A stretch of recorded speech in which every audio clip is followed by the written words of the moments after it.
Sunita Tarasundari veg. আমি সুনিতা। তোমাদের যখনই মন পছন্দ বা নতুন খাবার খেতে ইচ্ছা করবে, ইউটিউবে গিয়ে লিখবে সুনিতা তারাসুন্দরী ভেজ আর সাবস্ক্রাইব করবে আমার চ্যানেল। আমার সমস্ত রান্নার আপডেট পেতে বেল নোটিফিকেশানটা অন করে রাখবে বন্ধুরা। তো আজকে আমি সুজি দিয়ে ইডলি করে দেখাচ্ছি। তো ইডলি ও লোভনীয় চাটনি। তো এই দেখো বন্ধুরা, আমি কিন্তু একটা ভেঙে দেখাচ্ছি কত স্পঞ্জি আর জালিদার হয়েছে। এই দেখো কত সুন্দর হয়েছে, দেখো পাউরুটির মতন ঠিক হয়েছে। তো আমি এবারে মূল স্রোতে ফিরে আসব। তো এই দেখো এখানে আমি 200 গ্রাম সুজি নিয়েছি আর 100 গ্রাম টক দই। তো সুজি আর টক দই হ্যান্ডউইচ দিয়ে ভালো করে আমি এটা ফেটিয়ে নেব। তো অল্প অল্প করেই জল দেব, অল্প অল্প করে জল দিয়ে এটা মাখতে থাকবো। তো এটা আমি অল্প অল্প করে জল দিয়ে মাখছি, তবে পুরোটাই জল লেগে যেতে পারে, দেখাই যাক। তো আমি পুরোটাই দিয়ে দিলাম, যেহেতু সুজিটা তো একটু ফুলবে পরে, তার জন্যে আমি পুরোটাই দিয়ে দিলাম। তো এটা একটু পাতলা হবে, তো এটা একটু মানে এই দেখো একটু ঢিলে ঢালা হবে, আর রেখে দিলে কিন্তু এটা পারফেক্ট হয়ে যাবে। তো ব্যাটারটা আমি পরে দেখাবো। আমি ঢাকা চাপা দিয়ে রেখেছি 10 মিনিটের জন্য, আর এখানে কিন্তু আমি জলটা বসিয়ে দিলাম, আর 10 মিনিট হয়ে গেছে। এবারে আমি নিয়ে চলে এলাম। তো দেখো আমি এবারে দেখাচ্ছি কতটা ঘনত্ব হয়ে গেছে। তো ব্যাটারটা কিন্তু ঠিক এইরকমই হবে।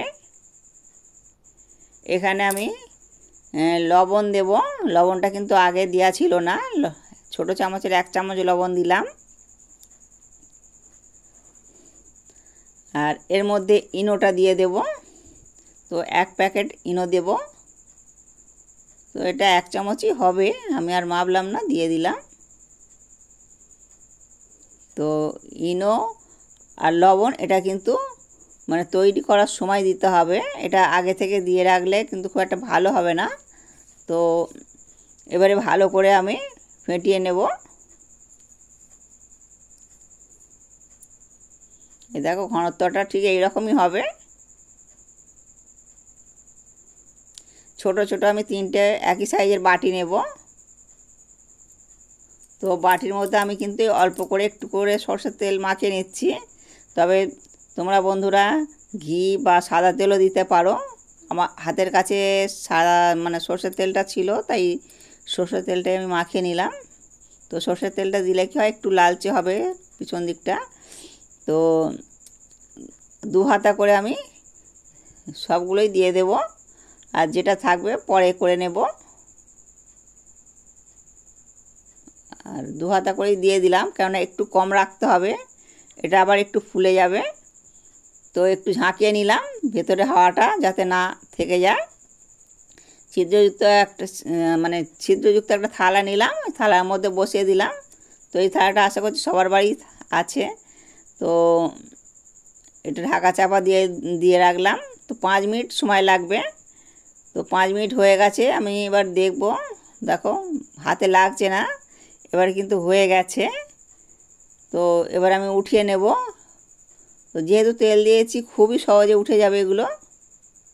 আর 5 মিনিটের মধ্যেই দেখো হয়ে গেছে।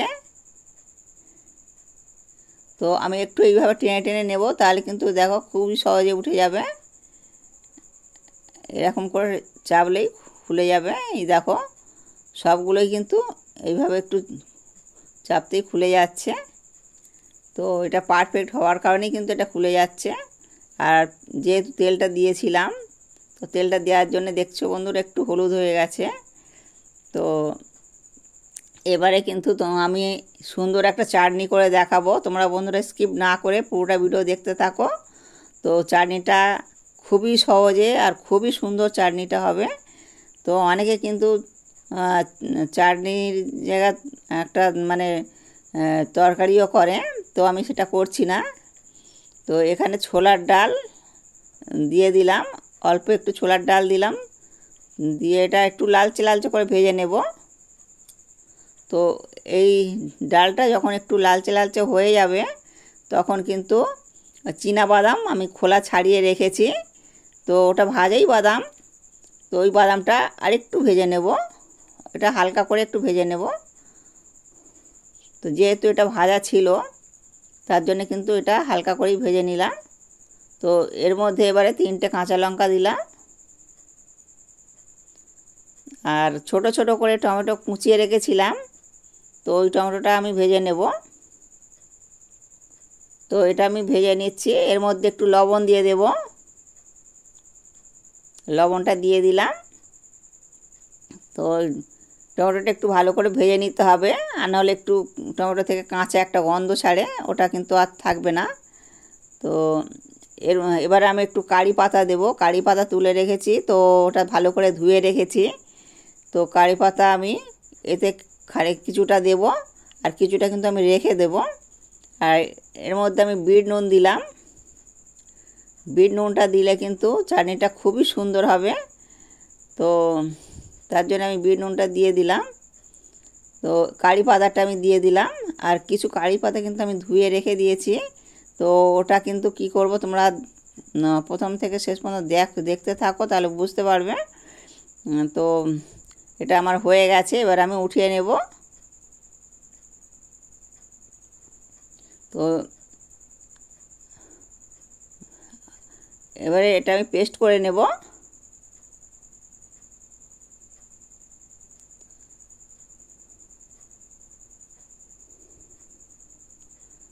তো আমার পেস্ট করা হয়ে গেছে, এই দেখো চাটনিটা কিন্তু খুবই সুন্দর স্মুথভাবে হয়েছে। তো এরম চাটনি থাকলে কিন্তু ইডলি ভীষণ সুন্দর খেতে লাগবে, আর কোনো তরকারি খেতেই লাগবে না। তো একটা শুকনো একটা লঙ্কা দিলাম, লঙ্কাটা একটু ভেজে নেব। আর অল্প একটু সর্ষে দিলাম, কালো সর্ষে, সাদা সর্ষেও দেওয়া যেতে পারে, আর কারি পাতাটাও দিয়ে দিলাম। তো এটা একটু ভালো করে ভেজে নেব। তো ভাজা আমার হয়ে গেছে, তো এটা আমি ঢেলে নিচ্ছি। এই ভাজাটা কিন্তু চাটনির মধ্যে দিলে পরে খুবই টেস্টি হবে। তো আমি চাটনির মধ্যে এটা দিয়ে দিলাম। তো চামচের সাহায্যে এটা একটু মাখিয়ে নেব। এরকম চাটনি হলে কিন্তু অসাধারণ খেতে লাগবে। তোমরা বন্ধুরা একবার হলেও ট্রাই করে দেখবে, ভীষণ ভীষণ ভালো লাগবে। তো দেখো চাটনি আর ইডলি, আর এই ইডলিটা আমি ভেঙে দেখাবো কতটা সফট আর নরম হয়েছে। তো তোমরা বন্ধুরাই দেখো, তো খুবই কম সহজে চাল গুঁড়ো করতে লাগবে না, আর 5 মিনিটের মধ্যে হয়ে যাবে। তো এটা কিন্তু টিফিনের মধ্যে রাখা যেতে পারে, সকাল বিকালে টিফিনের মধ্যে রাখা যেতে পারে, খুবই সহজে হয়ে যায়। তো বন্ধুরা ভালো থাকবে, সুস্থ থাকবে, সাবধানে থাকবে, আর নিত্য নতুন রেসিপি দেখতে থাকবে। ভিডিওটা এখানেই শেষ করছি।